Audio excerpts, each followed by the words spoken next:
Hello guys and girls, I hope we're all lovely jubbly. So I'm back at one of the club waters, not the one I really wanted to get on, but unfortunately that was rammed. And with only 8 swims in the bank holiday, you know, it's not hard to be, is it?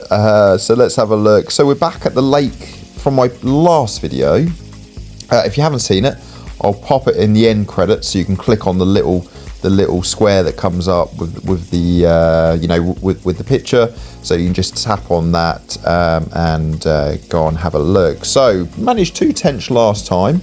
Okay, no carp, but it is quite tricky, this one. I'm talking to the bailiff. You know, there's not a huge head of carp in here, but there is some real bangers. So tactics today, got that northerly wind in my face, which is not ideal, but it's been such high pressure and calm lately that I thought, you know what, I'm just going to give it a chance, give it a try with that northerly wind pushing in here. Hopefully the fish will follow. But and then I've dotted a lead around. If you haven't seen that video, it's very weedy, this lake, and I found a bar that runs from left to right all the way across the swim, only 2.5 rod lengths out. So I've decided to put both rods along that bar, not tight, one sort of quite close to the tree line there, and then one a little bit further to the right. So any fish that are working that bar, hopefully one of the rods, you know, will do the business. So let's have a look, see how we get on.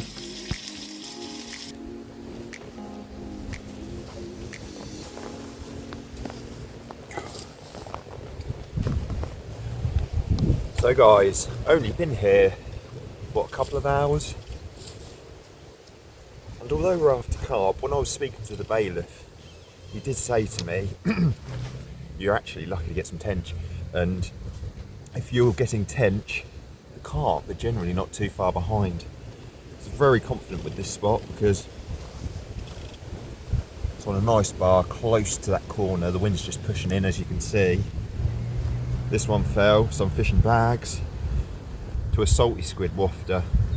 I've got sauce boilie on the other one to match the hatch. Oh, look at this dumpy little female.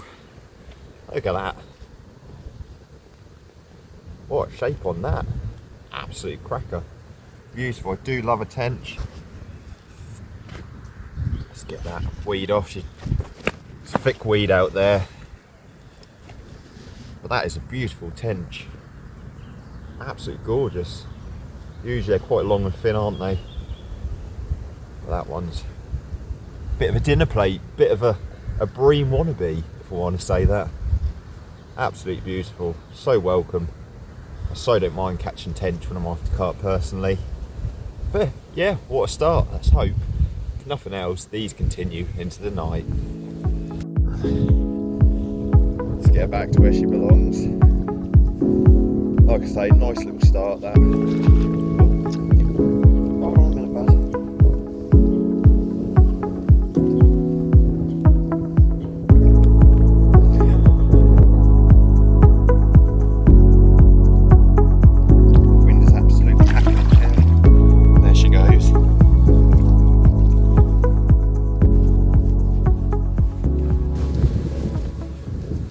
That was a nice little early start. The last time I fished here, it took a minute or two to get a tench. Well, it took, I think it was not the first day, the next afternoon perhaps, and then I had one the next morning or something like that anyway, but it certainly wasn't a couple of hours in. So let's have a look. So on this rod, I am fishing a leader, okay, because this is the rod closest to the trees, and we all know what will happen in the middle of the night when you're fast asleep. I'll end up hooking a good fish and it's just going to billow into some trees, and if it does, that's going to give me the best possible chance, if that gets snared up and rub, of me trying to get it back out. So let's have a look at the rig in total. So I've just looped it on, and obviously one of the tidy stems, Fox tidy stems, with a 3.5 ounce inline lead.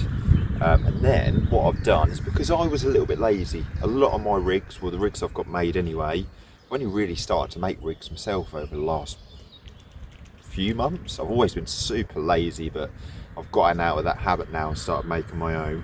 And I'm a massive fan of the D rig, and more so the D-rig kickers from Corda. So, but a lot of my rigs over the last few sessions on the big rods have been on the booms. So this, I had two basics hair rigs in there, and I thought, do you know what, just to get some baits out there for now, and then tonight I'll sit there and make some rigs with some naturals, some D-rigs. I'm just gonna thin down, or shorten, sorry, them basic rigs. So I've gone with about, what was it, about 4 inches. And what I do like about these basic rigs, I don't know if you can see that, the hooks actually come in turn, and obviously they've stripped away, almost like you would a combi, they've stripped away the bottom section of, and I can see that, the bottom section of the braid, the coating on the braid. So yeah, I don't think they're a terrible hook. I mean, that obviously hooked okay. You know, it turns nicely as well as you'd hope. Yeah, and that hook is still sharp. I did test it to see whether I do need to change it before. And then that one fell to the salty squid wafter. So I'm sure most of you have seen how to do a PVA bag before, so please go on past this part. But for all the people out there that perhaps haven't tried much bag fishing, I'll be honest, I haven't. I have in the past. Literally what I've done, not used the tidy stems, is just hooked them on. So whether that's the right thing or wrong thing, I have got a little scoop, and because I'm halfway going through my stuff, trying to get a bit organised, that fish kind of caught me off guard. And a lot of people out there with the tidy stems, you're probably going, what, haven't you got other bags made up? Well, I just had something to eat, and I will sit here and make some more rigs like I've just said. So, but for everyone who are not au fait with bags, what I simply do is push it in, make sure,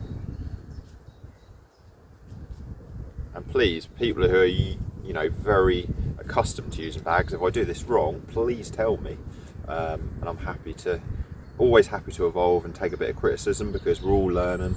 Do you know what, the two I put out there, and I'm going to say this because I'm on camera, aren't I? The two I put out there, I didn't struggle with the bag as much as this. Let's have a look. So you want to drop it down, but I want to make sure that hook point's turned up personally, whether that makes it different or not, an impact or not. And that line is nicely laid in there. So I'm using sauce boilies here. I actually bought sauce. I used to use it all the time, and I love it, and I haven't used it for a long time. My mate who I go fishing with knows I absolutely love sauce, and I haven't used it, like I say, for a very long time. But I did plan to go back to Preston's. I didn't do a video there because all I had was an inordinate amount of bream, and I couldn't get any better fish on the go. So I didn't bother doing much filming, but I did plan to perhaps go there, and well, I planned to go there or here, and I thought sauce, the spicy baits, I don't know if you agree, please put a comment in, to try and avoid the bream. I think that they personally prefer a sweeter bait. They love fish meal obviously, but they prefer a sweeter bait, and I thought maybe the sauce, because I can't remember catching many fish, bream that is, sorry, on sauce. And that might just give it a little bit of an edge, fishing closer to the margins as well. Although I was fishing tight in a bay, in a nice bay, and getting bream right tight to the trees, that was just crazy. No bream in here, thankfully. I don't mind getting woken up by a tench personally, but yeah, bream, they get a bit annoying. No disrespect to them, because you'll catch me fishing for bream on the feeder. But so anyway, what are we doing here? So I filled it up with the 2 mils. Put a couple of boilies in. I'm crushing a few boilies as well, because there are roach and stuff in here, and they could quite easily soon demolish these 2 mils. And I'm also putting some tiny little robin red pellets in there as well, just for good measure. So there's a little bit to go out for the fish there, but not too much. I think that's the idea of bag fishing, isn't it? Just literally fishing a spot, so then you want to kind of, without moving stuff, just try and push it down. Push it all down.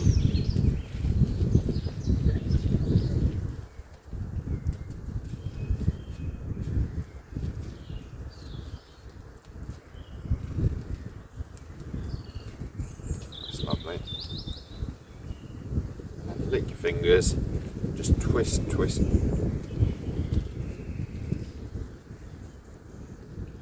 I love these tidy stems, you know, they make life a lot easier.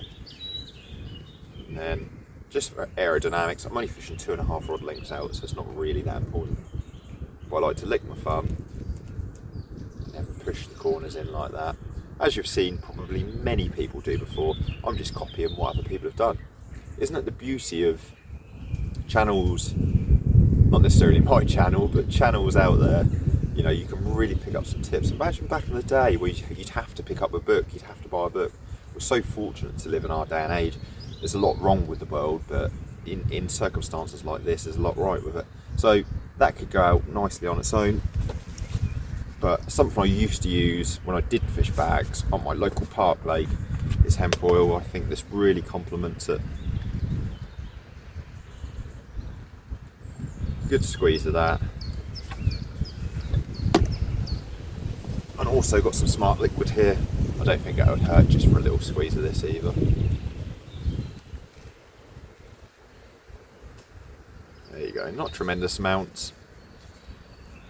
But anything we can get working through that water column in that, I'm literally fishing a bar about that wide in the middle of thick weeds. So tench obviously absolutely love it. Let's hope the carp do. So that's all ready. I'm just gonna, if I can find my bait needle, here we are. Although I've put a hole in it because of the smart liquid, just put a few holes in it just to help it on its way. Lovely. So I've wrapped up to 2.5 wraps. Let's get that back out on the spot. Sadly, nothing for the rest of that day, and nothing over the night either.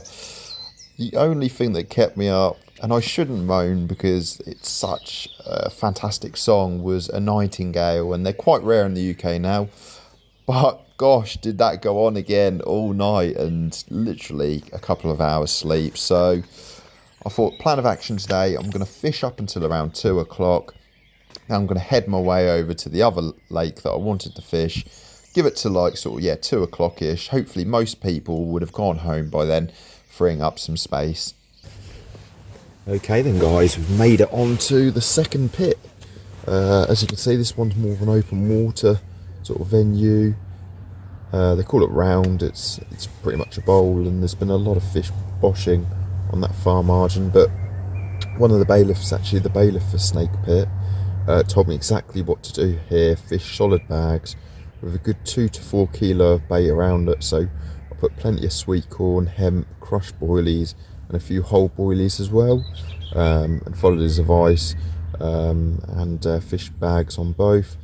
I've got a salty squid wafter on one, and I've got a pro stem liver on the other. So fingers crossed. He said expect to run sort of late evening, early morning. That's generally when you get a bite here. So you know, hopefully I'll be able to show you some sort of carpy action. You obviously get 2 lakes in one in this video. Try and look after you. No, I would have been here for 2 nights if it wasn't so busy. Turning up here the other day, I literally couldn't get a swim, but there's only 2 other people on here now, so fingers crossed we can make something happen.